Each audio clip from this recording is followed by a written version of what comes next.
and sinful. But still the holy name is so merciful and all powerful.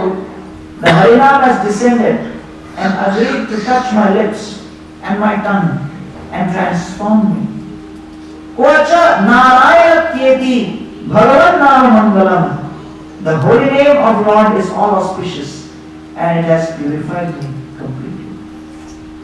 So therefore, in Srimad Bhagavatam Canto 3, Devahuti says that if anyone has the capacity to chant the holy names, that should not be taken for granted. Jiva Goswami Pad says, if someone commits 100 offenses, then his mind will not be focused while chanting Harinam, the mind will wander. If one commits 1,000 offenses, one will not be able to follow regulative principles. And if one commits 10,000 offenses, one cannot chant the holy names on his lips. So therefore one should not take this ability to chant the Harinam cheaply, because yan nama dheya shravanat kirtanat pravanat api kvachit shravati sadya savanaya kalpate kuta kuna kim bhagavan darshana.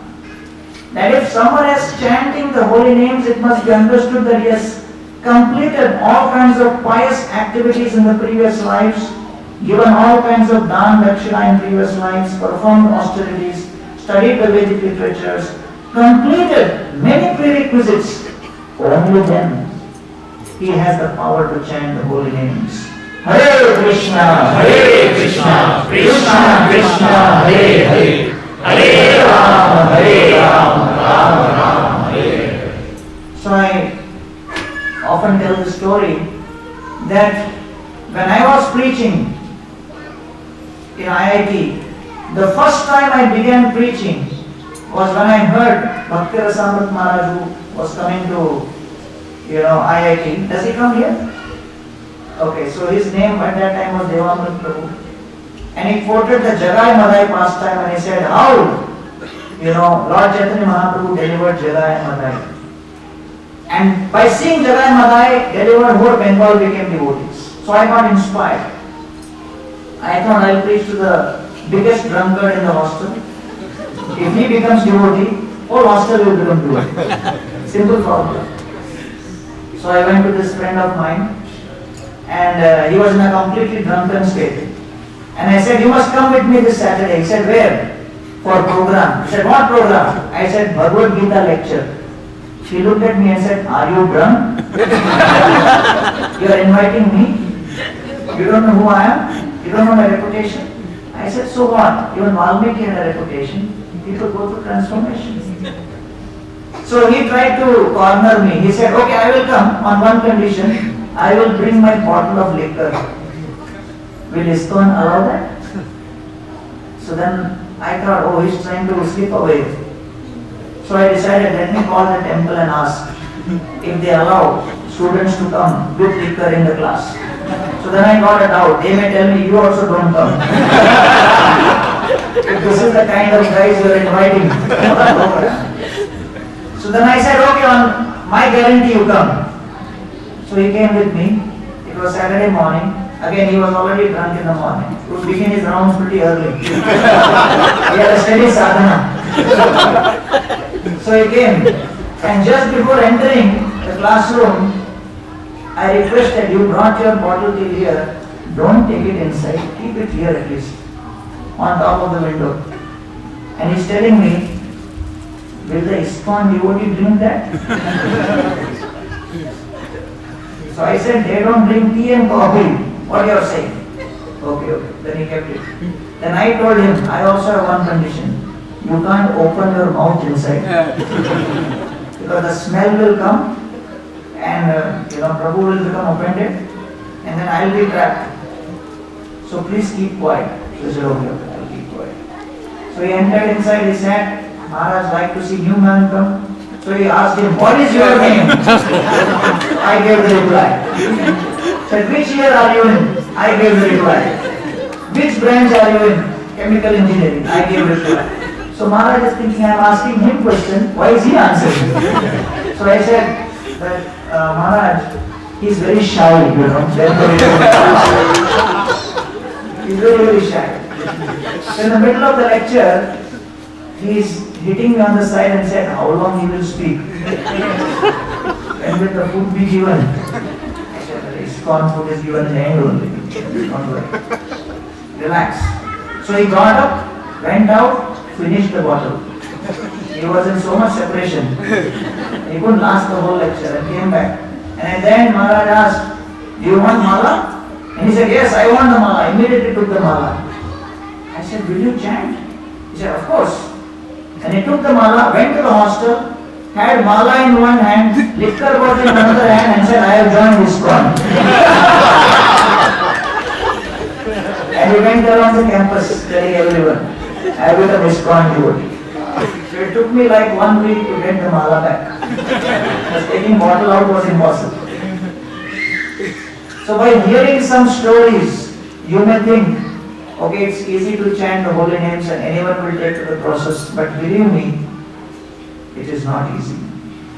Anyone who develops Shraddha in Harinam is blessed by pious credits from previous lifetimes. Then only they can actually take to this process. So therefore, what Jiva Goswami Pad says is very critical. That we must not only chant, but beware of chanting without offenses. And if the number of offenses go on increasing, it goes from inattentive chanting to breaking of regulated principles to the extent of the Harinam completely stopping their association with us. So therefore, this is the first principle Lord Chaitanya Mahaprabhu established Harinam. So distribution of Krishna Nam is our main mission.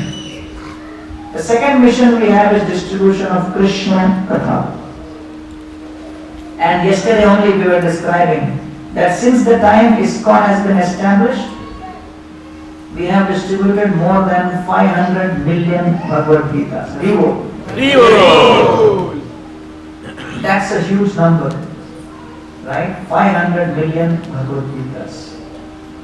And Srila Prabhupada specifically named the Gita Bhagavad Gita as it is. Right? So therefore, this Bhagavad Gita and the Srimad Bhagavatam and Chaitanya Charitamrita and all these literatures put together, they create transformation in the heart. Shrimata Shraddhaya Nityam Brahmascha Svajeshtitam Kalemnati Dirghena Bhagavan Vrishate Hridi. When one studies the Bhagavatam on a regular basis with faith, Brahmascha Svajeshtitam makes special efforts to study. Kalena, in due course of time, na ati dirghena, in a very short time, Bhagavan Vrishate Hridi, Lord enters the heart and He creates transformation. So therefore Bhagavatam says, Sadhyo Hridi Avarudhyate Atra Pradhivi Sushushubhi Takshat. By hearing the Bhagavatam regularly, we actually capture the Lord within our heart. And therefore Krishna becomes captured by the process of hearing Krishna Katha on a regular basis. So therefore Srila Prabhupada very specifically insisted on book distribution. And Prabhupada said, if you want to please me, distribute my books. Right? So Prabhupada, he established these books on a very regular basis in all ISKCON temples as in the form of a daily Srimad Bhagavatam class. And in the 70s, there was a whole court case against ISKCON. And they were trying to establish ISKCON as a cult. And when they tried to establish ISKCON as a cult, Srila Prabhupada, he actually said to the devotees, we should fight this. And they said, should we hire a lawyer? And Prabhupada said, no, we should fight the case ourselves. And he told the devotee who was in charge of the temple, you fight the case yourself. And he said, Prabhupada, I am not a trained lawyer. Prabhupada said, they are saying ISKCON is a cult. We can only counter this by presenting that we belong to an ancient, bona fide Vedic tradition. So you take my books to the court and place the books in the court and speak from these books. And Prabhupada told him that you speak from the first canto, first chapter, first shloka. 1 hour you speak. Give all the details. Second day speak from second shloka. Third day speak from third shloka. Fourth day speak from fourth shloka. Convert the court case into Bhagavatam class. So Prabhupada had a totally transcendental method of defending. After 7 days, the judge interrupted and said, how much more evidence you have? And this devotee said, we have total 18,000 shlokas, only 7 are over. So he got bewildered. He called up his friend at Harvard, Divinity School, and said, what do you think about Swami Prabhupada's books? And this professor said, Swami Prabhupada's books are authentic. They represent the ancient tradition. It is not a cult.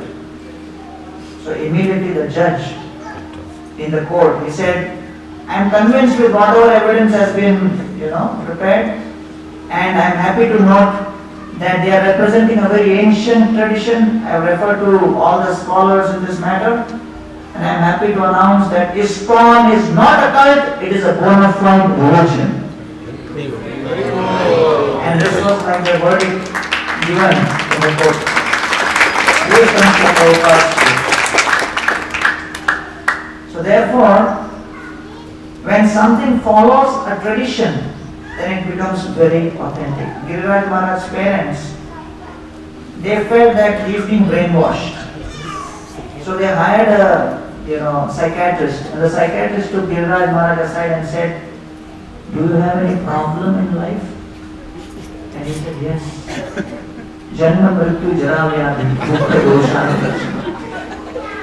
Psychiatrist got bewildered, my God, never heard such a problem. And then they said, do you have any problem with your parents from childhood? Some relationship issue? He said, yeah. Pitamahasya jagata, mata data pitamah. That all the souls are originally sons and children of Krishna. And therefore we have lost that identity.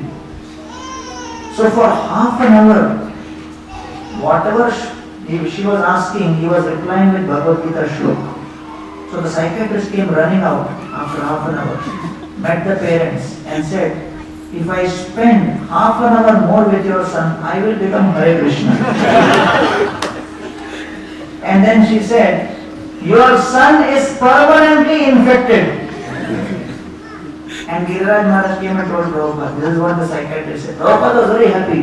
And in the morning class he said, even the psychiatrist has certified that our Giriraj is permanently infected. For next 1 or 2 days, Prabhupada was quoting in different places. He says that's the power of the philosophy. It creates the right conviction in the heart. So therefore, we have a certain way of looking at things in life, and the way we look at circumstances is we want to change the circumstances. And we think, how can problem be solved? When you face a problem, change your circumstance. If you change your circumstance, problem will be resolved. That is a typical materialistic paradigm. So therefore, the difference between material propaganda and spiritual propaganda is, material propaganda is, if this product doesn't satisfy you, take this product. This city doesn't satisfy you, take this city. If this person doesn't satisfy you, take this person. Change.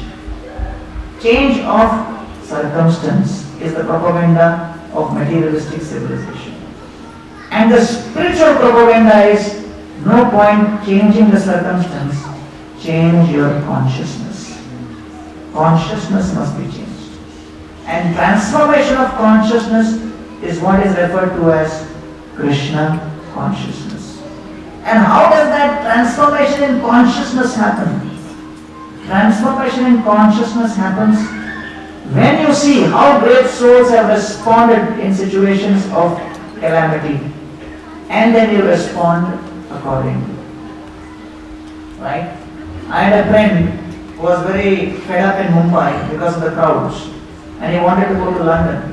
So he went to London and he saw the buses are empty, he was in ecstasy. He thought, I have reached Vaikuntha. And then suddenly in the bus he saw one camera. He asked the driver, what is this camera for? Driver said, because buses are empty at night, sometimes hoodlums they attack the passenger, beat him up, take away his wallet, take away money. Later, police uses camera to find out who beat you up. So it will be of use. So this guy got bewildered. He said, oh, in India, it used to be heavily crowded, that was a problem. Here there is no crowd, that is another problem. And if you try to go in India and install camera in the buses in India, first camera will go. So wherever you go, there will be a unique set of problems. So you cannot run away from your circumstances. So that is what Krishna is trying to establish through Ramayana, through Mahabharata. He is saying, in the form of Ram, I am sitting here in Ayodhya. I am surrounded by perfect people. Still, I could not control and manage the circumstances in my own family. What you will manage? I could not manage. How will you manage? So Krishna is also referring to the Pandavas and saying, see the Pandavas. Yatra dharmasuto raja gada panir prakodara krishnostri gandivanuchapam surat krishnas tato vipat. The Pandava family is like an ideal winning team. Just consider Pandava family. In the form of Yudhishthir, they had piety and religion personified. In the form of Bhima, they had power personified. In the form of Arjuna, they had skill and success personified. In the form of Nakul and Sahadev, they had loyalty personified. In the form of Krishna himself, they had the counselor, the supreme personality of Godhead as their advisor personified. In spite of having all these factors, Suhrit Krishna's Tato Vipat. They went going through calamity after calamity. So Krishna is trying to indicate that even when I am personally present as Krishna, even when I am personally present as Rama, I cannot control circumstances. I cannot control people's emotions. I can control how the material elements will interact with each other. How earth, water, fire, air, ether, when these five inanimate elements will interact with each other, that I can control. But I cannot control how two jivas will interact with each other. I have no control over that. I am the Supreme Lord. I have only control over material elements, not over living spirit souls about their interaction. So therefore, I can only inspire them. I cannot control them. God is raising his hands and saying, living entities, Hari Bol, I can't control. See my situation. So that is a lesson that we cannot control the circumstances. Lord Ram was in the forest with his wife Sita and Lakshman, and suddenly Sita one day out of the blue looked at Ram and said, I see that you are carrying this bow and arrow with you all the time. I have never seen you use it. Will you ever use it also? Huh? Just spoke like that. Comment. It's happening all the time. You know, when you are least expecting, some comment will come. So Ram would have immediately responded. But Ram decided, instant karma is not good. So let me wait. So after a few days, there was an attack by Shurpanaka's brother, Haran. And they were coming from a distance. As these demons were coming, Lakshman got up and told Ram, my dear Lord, these demons are attacking. Let me defend you. Ram said, no. Lakshman, I will fight. Lakshman said, my dear Lord, these demons are not up to your standard. I can handle them. I can take care of them. Ram said, no, Lakshman, you don't understand. I have to fight. Lakshman said, my dear Lord, why are you insisting? You and Sita Devi just go inside the cave. I take care of these demons. Ram said, Lakshman, it is my family matter. I cannot explain all the details to you. Go inside, protect Sita, I'll take care.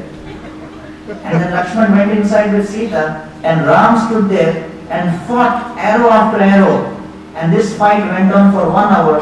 And in 1 hour, Lord Ram killed 14,000 Rakshasas, and not a single bead of perspiration appeared on his forehead. He did it so effortlessly. And Sita came out clapping. And then she took garlands and garlanded Ram and said, "My dear Lord, how chivalrous you are, how brave you are. I have never seen you in such a mood before. I am so happy that I saw you like this, and I am also happy that my father did not see you in this action mode. Otherwise, he would have been so inspired, he would have married my other sisters also to you." Because you appeared so powerful. So Lord Ram, even in his own family, he can't control who speaks what, at what time, how. And the Lord is revealing, you have to tolerate. There is no other option. With respect to material elements, he can perfectly synchronize when creation will happen, how the maintenance will happen, how the annihilation will happen. Things can be controlled. People cannot be controlled. So therefore, the consciousness can only remain in an elevated state when we are in contact with the scriptures.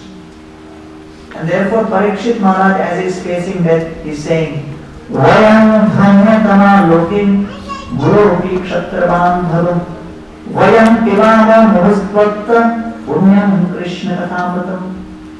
Vayam dhanyatama loke, we are the most fortunate. So fortune is of 3 types. Fortunate, more fortunate, most fortunate. So Parikshit is going to die in 3 days. This is the 4th day going on, 10th canto. He is going to die in 3 days. He is calling himself most fortunate. Why? So fortune means to get shelter of a guru. More fortunate means one who gets to hear spiritual knowledge from a guru. And most fortunate is when we get to hear spiritual knowledge repeatedly from great souls.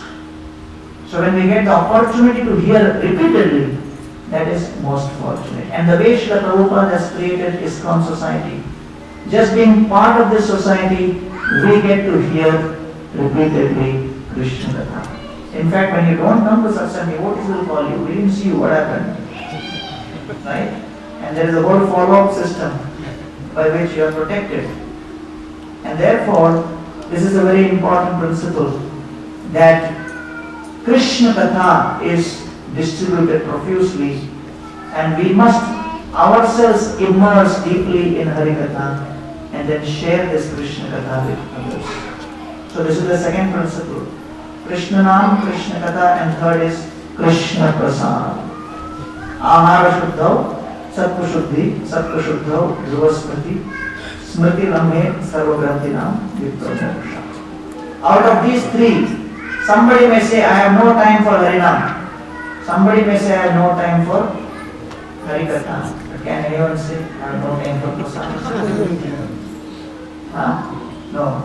So Krishna is saying that even if it is a worst case scenario and someone refuses to chant or hear, I will follow you to your dining table and make sure that I enter your life through Prasadam.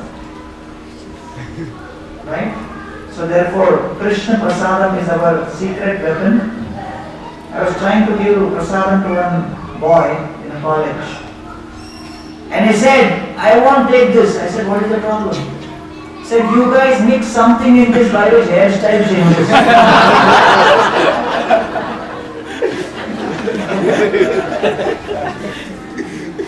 So Krishna actually says in Bhagavad Gita, Patram Pushpam Phalam Yome Bhaktya Prayachyati. So we offer with love and devotion to Krishna, and Krishna transforms it by his gladness. So therefore, this prasadam is very, very powerful, and it has a very transforming effect on anyone and everyone. So therefore, many times we take it for granted Because we are taking prasadam every day. Because we are taking it on an everyday, we take it for granted, but we should know it is a very, very rare opportunity that one gets prasadam. So Prabhupada says a grihastha should spend his money in 5 ways. The first, he should use the money in worship of Krishna. Second, he should use that for serving the mission and serving, people of this world, serving the Vaishnavas.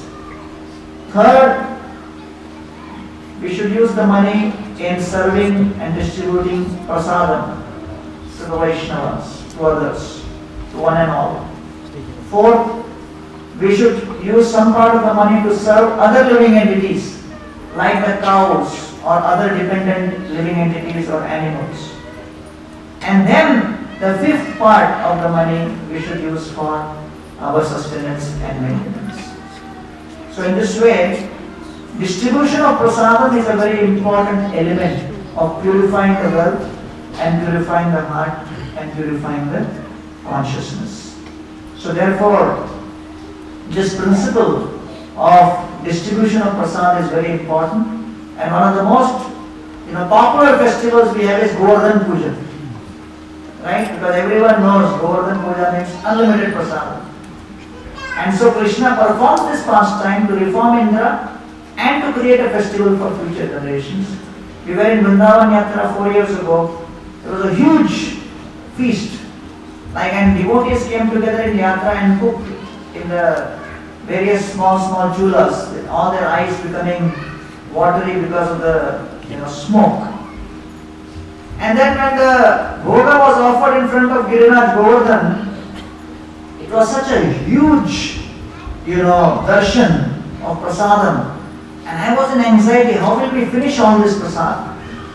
Because there is so much of prasad. And I was planning with other devotees how we should do food for life in the evening, which village we will go to distribute the remaining prasadam. And then the prasad distribution started, and within 1 hour I saw everything was finished. I couldn't believe it. I underestimated the devotees' power to consume large quantities of prasadam.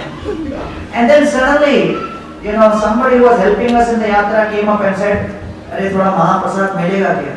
And then I was checking around and I couldn't find anything. Then finally I saw one devotee sitting. He was in the end eating. And he had surrounded himself with 10 to 15 pots. All around him were pots of Mahaprasad. He appeared himself like Giriraj. 15 pots were surrounding him and he had his plate on top of that.